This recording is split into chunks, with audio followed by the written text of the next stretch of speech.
আসসালামু আলাইকুম। নিউমোনিয়ার পাশাপাশি আমি আরো দুটি রোগের কথা আপনাদেরকে বলতে চাই।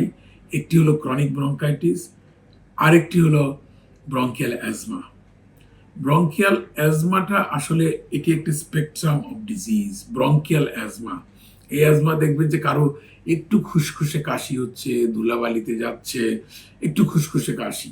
আবার আরেকদিকে দেখবেন যে একটু এই খুসখুসে কাশির থেকে এমন শ্বাসকষ্ট শুরু হয়ে গেল যে তাকে ইমিডিয়েটলি হাসপাতালে গিয়ে অক্সিজেন নিতে হচ্ছে। তাহলে এটা কিন্তু ওই যে স্পেকট্রাম বললাম, এক এন্ডে শুধু কাশি, আরেক এন্ডে শ্বাসকষ্ট, হসপিটালাইজেশন, অক্সিজেন। এই দেখেন, ভালো করে চিন্তা করে দেখেন। যেমন মনে করেন আপনার একটু জ্বর হলো, ভাইরাস জ্বর, ভাইরাস জ্বরের পরে একটু কাশি হয়, এটি সাধারণভাবে হয়ে থাকে।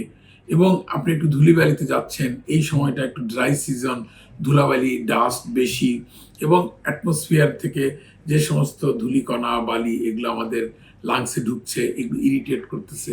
এই ইরিটেশনের জন্য অথবা একটা ভাইরাল ইনফেকশন আমাদেরকে প্রিসিপিটেট করলো, এই জ্বর ভালো হয়ে গেল, একদিন দুই দিন জ্বর থেকে জ্বর ভালো হয়ে গেল, কিন্তু কাশিটা ভালো হচ্ছে না। এটিও আমরা অনেক সময় ডাক্তাররা বলে থাকি এটা অ্যাজমার ওই যে ভেরি মাইল্ড স্পেকট্রামের কথা বলেছিলাম, যে শুধু কাশি, আরেকদিকে শ্বাসকষ্ট এবং অক্সিজেনের রিকোয়ারমেন্ট। তাহলে এই যে শুধু কাশি, এটাও একটি অ্যাজমা। এটিকে আমরা বলি কফ ভ্যারিয়েন্ট অ্যাজমা। এই কফ ভ্যারিয়েন্ট অ্যাজমায় দেখবেন যে আমরা অনেক অ্যান্টিবায়োটিক বলে থাকি, আমি রোগী হিসেবে অনেক অ্যান্টিবায়োটিক খেয়ে থাকি। আসলে এখানে অ্যান্টিবায়োটিকের কোনো ভূমিকা নাই। আপনার একটা শর্ট কোর্স অফ ফিভার ছিল, ফিভার ভালো হয়ে গেল, জ্বরটা ভালো হয়ে গেল, কিন্তু কাশি ভালো হচ্ছে না। কাশিটা 2 সপ্তাহ, 3 সপ্তাহ, 6 সপ্তাহ ধরে পারসিস্ট করতেছে। পুরা শীতকালটাই দেখা গেল যে পারসিস্ট করতেছে। এটিকে আমরা বলি কফ ভ্যারিয়েন্ট অ্যাজমা। এখানে কোনো অ্যান্টিবায়োটিকের রোল নাই। এখানে দেখবেন যে ব্রঙ্কোডাইলেটর, এখানে কিছু রেসপিরেটরি ট্র্যাক্টের কিছু ওষুধ আছে, মন্টেলুকাস নামে একটা ওষুধ আছে, এটা আমরা অনেক সময় প্রেসক্রাইব করে থাকি। এটি খেলে অনেক সময় দেখা যায়, এবং কারো কারো জন্য ইনহেলার, ব্রঙ্কোডাইলেটর ইনহেলারগুলো প্রয়োজন পড়ে যায়। কাজেই এখানে যথেচ্ছ অ্যান্টিবায়োটিকের ব্যবহার আমি মনে করি করা উচিত না।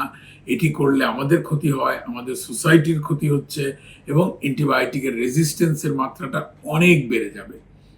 বলে যে ডাক্তার সাহেব, আমার তো 2 সপ্তাহ থেকে কাশি হচ্ছে, প্রথমবার তো আমি অ্যাজিথ খাইলাম, তারপরে আমার এক চাচাতো ভাই ডাক্তার ছিল, উনি আমাকে মক্সিফ্লক্সাসিন দিল, তারপরে ডাক্তার সাহেব আরেকজন বলতেছে যে এখন তো আপনাকে হয়তো ইনজেকশন দিতে হবে, যেহেতু খাওয়ার ওষুধ দুইটাই শেষ। এখন হয়তো ওই ডাক্তার সাহেব বা ওই লোকাল হয়তো ফার্মাসিস্ট হইতে পারে সেজন, উনি বলতেছেন তাকে অ্যান্টিবায়োটিক দিতে হবে। এই যে দেখুন অ্যান্টিবায়োটিকের যে ব্যবহার কত মারাত্মক। এখানে উনি বলল যে কি বললো, অ্যাজিথ্রোমাইসিন খেয়ে ফেলছেন, উনি কি বললেন, মক্সিফ্লক্সাসিন খেয়ে ফেলছেন, এবং প্ল্যান করতেছেন ইনজেক্টেবল অ্যান্টিবায়োটিকের। কি মারাত্মক একটি বিষয়! এটি করে কোনো লাভ হবে না। এটিও ব্রঙ্কিয়াল অ্যাজমা, কফ ভ্যারিয়েন্ট অ্যাজমা। এটির চিকিৎসা টোটালি ডিফারেন্ট। এখানে অ্যান্টিবায়োটিকের কোনো ভূমিকা নাই। এটি অবশ্যই আপনাদের মাথায় রাখতে হবে। অবশ্যই আপনারা মনে রাখবেন যে যথেষ্ট অ্যান্টিবায়োটিকের ব্যবহার শুধু আমার ক্ষতি করে না, আমাদের সোসাইটির ক্ষতি করে, এবং আমাদের এই দেশের মানুষকে ঠেলে দেয় একটি অ্যান্টিমাইক্রোবায়াল রেজিস্ট্যান্সের যুগে, যেখানে আর কোনো অ্যান্টিবায়োটিকে হয়তো এমন একটা সময় আসবে কাজ করবে না। এই ভয়াবহ অবস্থার থেকে আমরা যদি পরিত্রাণ পেতে চাই, তাহলে আমাদের যথেচ্ছ অ্যান্টিবায়োটিকের ব্যবহার থেকে অবশ্যই ব্যবহারকে পরিহার করতে হবে। যাই হোক, আসসালামু আলাইকুম। আজকের মতো এখানেই শেষ করছি। ধন্যবাদ সবাইকে।